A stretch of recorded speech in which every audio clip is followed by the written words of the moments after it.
Yeah, please let's give him a round of applause. Yeah, I asked him those questions because I don't know what's in your mind, but someone said this that if you have a stupid question, ask me. Perhaps 90% of those in the room have the same question. And while we, look at this topic and say, hey, we all make friends, we all have relationships, and we all have those people we click with. It might look like we don't need to talk about this, but I think we need to talk about it. And when I look at around me, I look at things happening. I look at the videographer. I look at the AV guy. I look at Diana Sanchez. I look at just to get this whole event run. It takes effort. It takes time. It takes collaborative effort. To have people seated here, they need to at least give you a benefit of doubt that perhaps this person has something to say. Perhaps this event might be useful. So it all boils down to relationship. So when we talk about things like this, I try to ask all sort of questions that I can ask just to get the most out of an event like this. If we know why it is imperative to have a collaborative relationship, the question is, what should you be looking for when making a friend? What should you be looking for? And I don't want to sound cliche, because if I ask you right now, that what should you be looking for? You probably have a set of things you should be looking for. The doctor who came here, Dr. Eddie, he mentioned some things. He has some standard, although he didn't give us all the standards, but he also has his own standard of what he's looking for. And every one of us here, we want someone tall, someone short, someone who's nice. Some of us want someone aggressive, a little bit not too much aggressive, but someone a little bit firm. He can tell you the yes is the yes. He can tell you the no is the no. We all have our standard. And I believe there are some basic standards in life that we need to expect, and not really because we want it, but because that's what we should be giving out. And I'm gonna share that with you. I listened to a psychotherapist, Dr. Jordan Peterson, and he said that when you tell your friend the good news, watch them.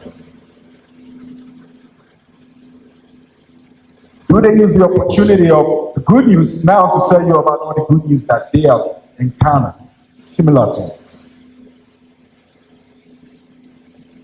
Also, he said, when you hear bad news or you share bad news with them, watch them. Do they use the opportunity to tell you about the bad things that have happened to them in the past or similar situation, or do they just listen? And it's funny because if you listen to people, just listen, they will tell you all sorts of things in this life that you will learn so much from people if you just listen. And the only way your friends can actually learn from you is if they listen. Listen. And it's obvious that we all born alone, and indeed we will die alone. And it's also obvious that there's one thing we are all commonly looking for, and it's a true connection. And every once in a while, we run into friends and we lose friends. But there are some friends who come around in our life, and we all have that one person we are thinking about right now. They gather. They light up the fire in your life. And they keep it there. They know what you're thinking. They know when you act or when you acting up, they know what's going on with you because they spend so much time with you that they understand you.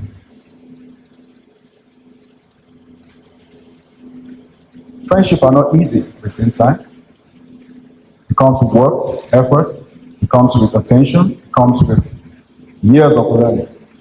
But if you can stick together through the challenges of life and understand each other, I believe you will find a way to deal with the situation. First thing I do when I'm trying to make a friend, I don't do much. I just invite them out. Invite them to the event. See who shows up. Isaac has been here before. He's here again. Pops has been here before. He's here again. Kobe has been here before. He's here again. Dr. Eddie, this is the first time. We'll see if he comes again. Diana Sanchez. It's our first time. We'll see about that. And the gentleman over there, I didn't ask your name. What's your name again? Mr. Joseph. That I like the name. That's a nice beard. That looks like the pirate of the Caribbean. We'll see. This is how I basically know my friends. The turnout is not much. Over 90 people were invited. How many shows up? Suppose they get together and see who shows up. Something little, not much. Small gathering. Hey, y'all come out. Let's grab some bite. Oh no, I'm busy. Oh no, I have a baby shower. They come up with all sort of reasons. That's it. That's not your friend. That's not. Because friendship comes with sacrifice. When you are a friend to someone, you go out of your way to help them because you want to see them win in life. You know that your effort counts in whatever they're trying to accomplish. That's how you know. So do some soul searching like that. Whatever you're working on, what are you working on? What are you trying to accomplish in your life? Personally, what are you trying to do? Who have you invited? Did they show up? The first time? Second time? Did they give you excuses? Or do you see on their social media, that's where you find out they just did their birthday celebration? Or you find out on Facebook, that's where they just graduated. They didn't call you. Because you're not friends. Although, yeah, you are friends on Facebook, but that doesn't count. That's social media. Your real friends, there's going to be a bond. And sometimes, as you grow older, the bond might cool off, based on relationship and based on your age and life advances. But that bond will transform into lasting memory that bonds and that leaves a scar of a life well spent with them as a friend. I've sat down with older people and I ask them questions about their friends. And some of their friends are still alive, some of their friends are dead. But most times when I ask them this question, I look into their eyes, how they talk about their friend. So much memories. Sometimes they laugh, and they have nicknames for their friends. They talk about their friend with so much scars in their memory. That's what friendship is all about. It's all about the hard moments. It's all about the ups and downs. And that's how you tell your friend. What to ask yourself. Does this person really care about me? Is there something I have that this person needs? And there's nothing in principle about someone needing something. But Does this person really care about imputing something in my own life? Does this person find ways? Does this person offer them? Do they offer themselves to be of service? Ask and you shall be given. Seek you shall find. Knock and it will be open to you. Have you asked them for favor? There was a village, a new villager went to a new village, and the villager knocked on a neighbor's door, and an older man opened the door. And the new person in the village asked the older man, how can I become a friend in this neighborhood? How can I get to know more people? How can I just sink into this community? The older man said, go asking people for favor. Go asking people for favor. If they tell you yes, that means they want to be your friend. If they tell you no, they don't want to be your friend. And in most cases, people say yes. And when they say yes, it's a social contract that you have done me a favor. So we have to keep talking so I can do you the favor back. It's a social contract. So, the next thing I also do is, am I asking for favor? Or am I trying to be Mr. Big Wig? I don't need no favor. I don't need nobody.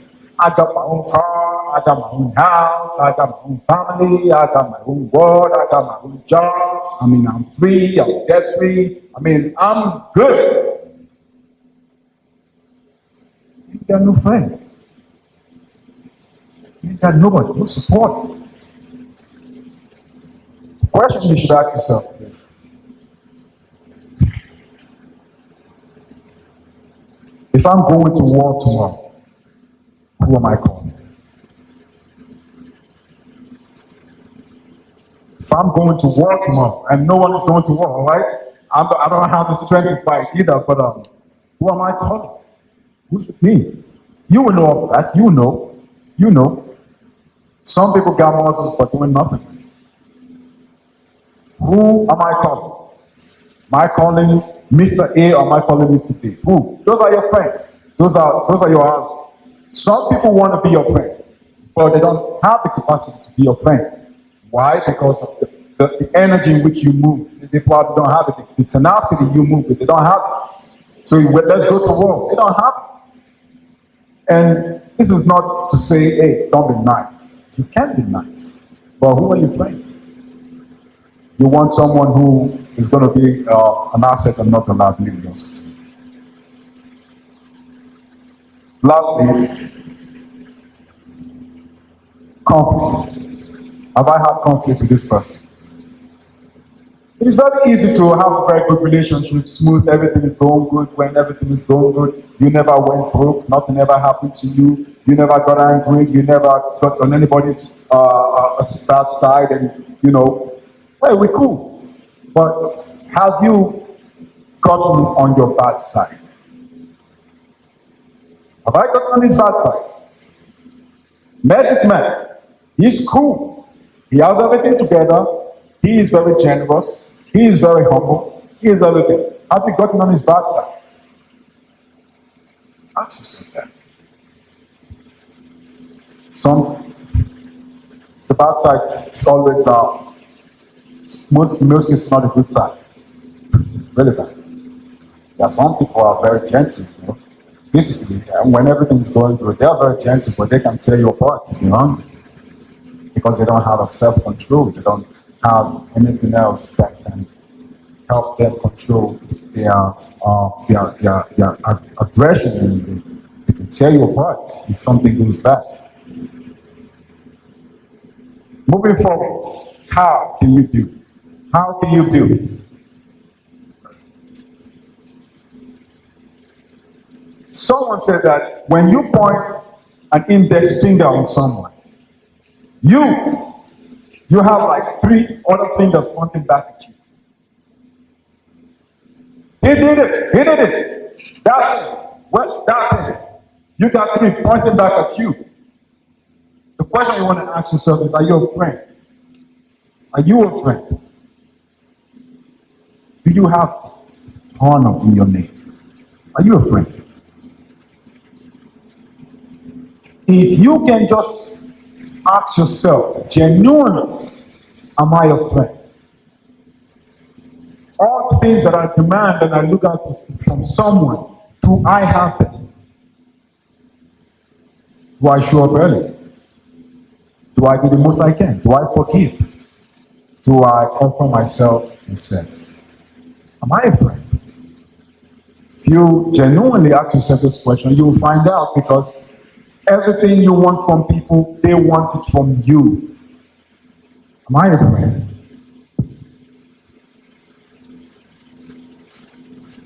I was reading a book by Robert Greene, and he said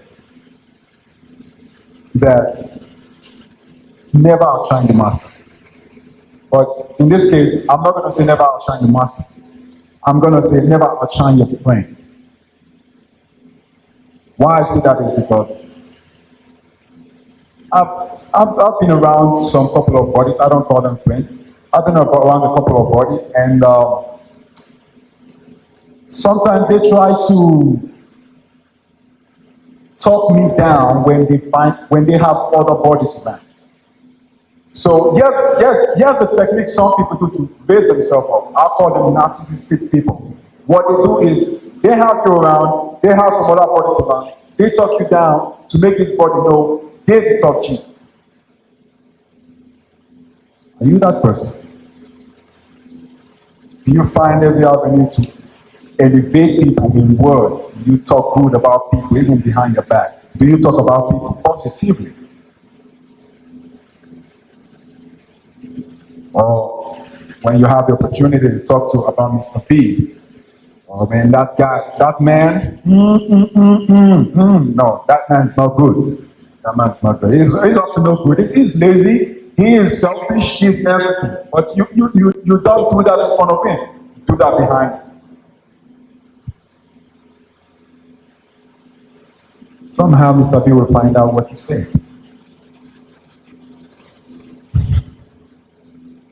He will dump you. And he will feel just for dumping you. And you will feel terrible that he dumped you. Because you've done something not even crazy. You brought yourself down by talking about Mr. B terribly behind his back. So, how do you build a collaborative relationship? Be simple. Be humble. Be caring. Keep your yes in yes, and you know. Be forgiving. Be generous. Offer yourself in service. Respect people's boundary. Respect people's religion. Respect people's political view. You keep it neutral. That's how you do. And for those who are curious, how do I do this in a professional setting? Alex, you've been talking about personal stuff. I really appreciate you for that. Personal stuff. Yeah, man, you sound like a coach, but no. But I just want to talk about my professional setting. Alex, how can I keep a collaborative relationship in a professional setting? Simple. Not easy, but simple. There's a fashion, not even a fashion. I want to be respectful of those who are not Christians here, but there's a part in the scripture that says that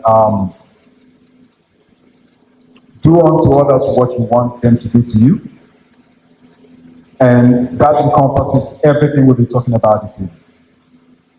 And when I started this event, I started with my conversation with a lady who said to me, Alex, what you are trying to talk about in this event is pretty cool, but I don't need personal relationship at workplace. And series of questions I asked myself was, do I want trust from people?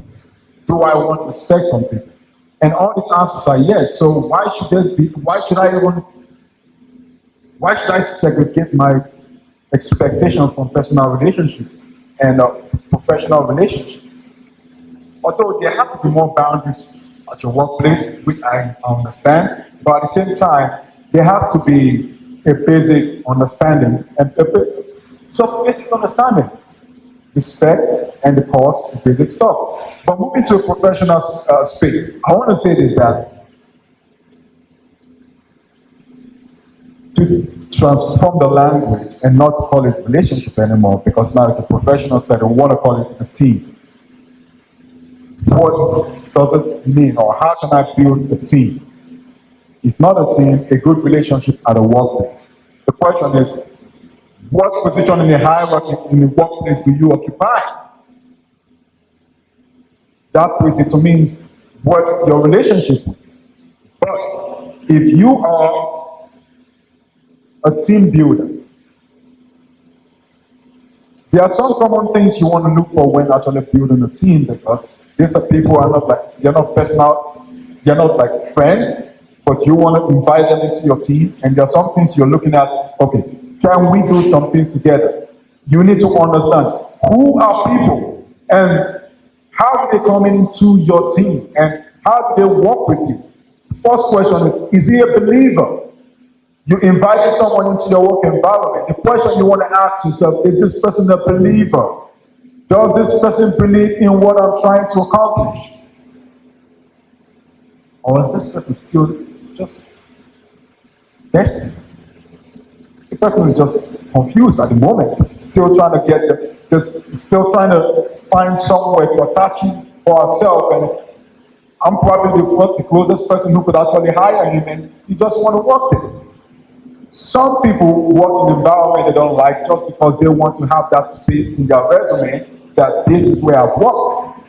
So the question you ask yourself firstly, if you're building a team or a work relationship and you are at the top and you are the one hiring and you are the boss, you are whoever, you're the manager, you are the HR, the question is this person a believer?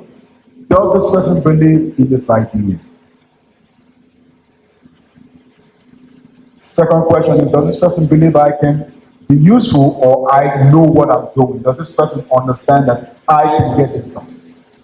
Some people might buy your idea, but they might not buy into the fact that you can deliver the idea.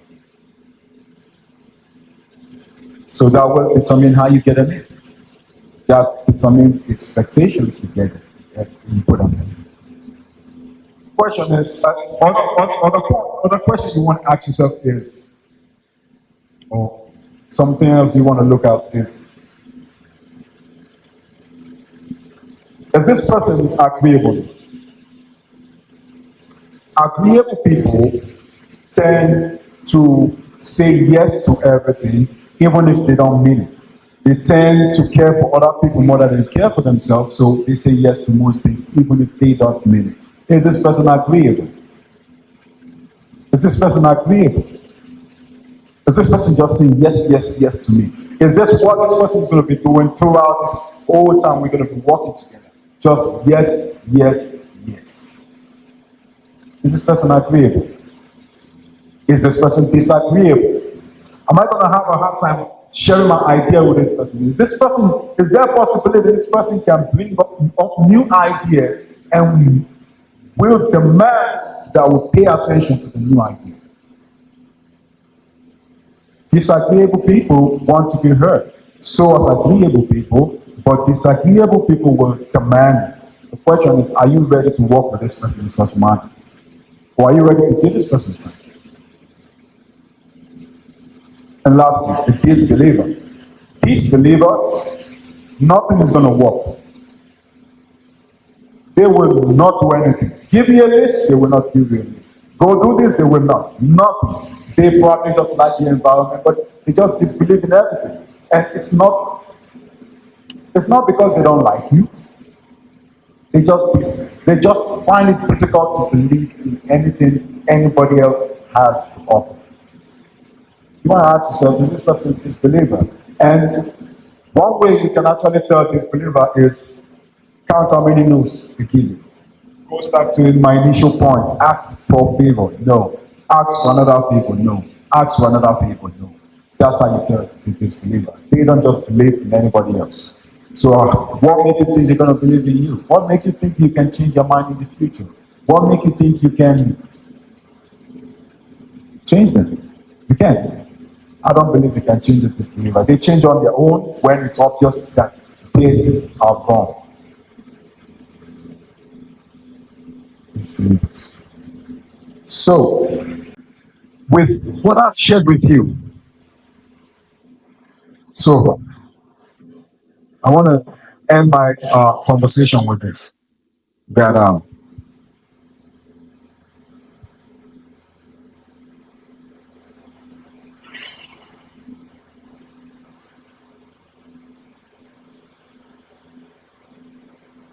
when you go home tonight, when you sit down,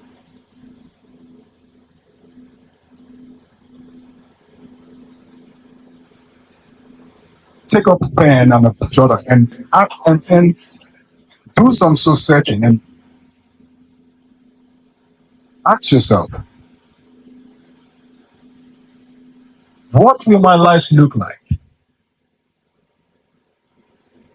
if I have the right people completely in my life? And don't ask this question randomly. You have to be specific.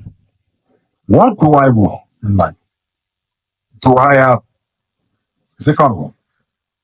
Do I see it coming? The question is, do I have all the people that it takes to get it into fruition? And what is it going to look like if I have all these people? And the next question you want to ask yourself, you put it in the jot. What does it take to find these people? What does it take to find them? Does it take years? How are you going to find them? How are you going to meet these people? Am I dedicated to finding these people? Are you? Who are you looking for? What kind of people are you looking for? Do you even believe in working with people? Do you even believe in connecting with people? Do you even believe that there are some people that can actually get you to where you want, that can actually collaborate with you to get to where you want? Do you even believe it? If you do, then ask yourself, who are these people? How can I find them? And what will my life look like if I have these people in my life? Personally, I'll tell you, that's all I pray for. To have all the kind of people that I want. As a team, as a friend, as allies, as neighbors, as co-workers, as audience, as full speakers, collaborators, and just like Amen, heaven, the right thing. Do that when you go home tonight. I'm repeating. If I would have all the kind of people that I want in my life, who are these people? And what will my life look like if I have them? With that, I want to thank you, ladies and gentlemen.